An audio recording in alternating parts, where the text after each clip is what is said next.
నేను ఈరోజు రాఖీ పౌర్ణమి శుభాకాంక్షలు తెలియజేసుకోవడం నా అదృష్టంగా భావిస్తున్నా మీ తరపున. మీరేం చెప్తారమ్మా అన్నయ్య గురించి ఏం సెంటెన్స్ చెప్తారు? నాకు మా ఇద్దరు తమ్ముళ్ళండి. అసలు ఎప్పుడు చిన్నప్పటి నుండి చాలా సరదాగా అది నేనే హెడ్ కదా, ప్రతిదానికి నేనే హెడ్. మీరే తిడుతూ ఉంటారా కొడుతూ ఉంటారా వాళ్ళని? తిట్టడం కొట్టడం అన్ని నాదే పెత్తను, ఇప్పటికీ అంతే.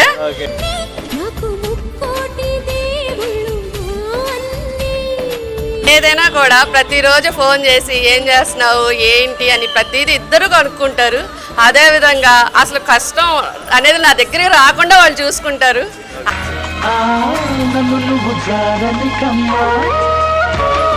అది ముందు నాకు అసలు చాలా హ్యాపీ. నాకు వాళ్ళు ఉన్నారు ఏ టైంలో అయినా కూడా. నాకు సగం 90% ధైర్యం వాళ్ళే. అమ్మ నాన్న తమ్ముళ్ళు ఉన్నారు, వీళ్ళు నాకు ఏదైనా సపోర్ట్ చేస్తారు. నేను ఏది చేసినా పర్వాలా, నేను చేసింది మంచి అని వాళ్ళకి తెలుసు, నాకు అన్నిటికీ సపోర్ట్ చేస్తారు. చాలా హ్యాపీ.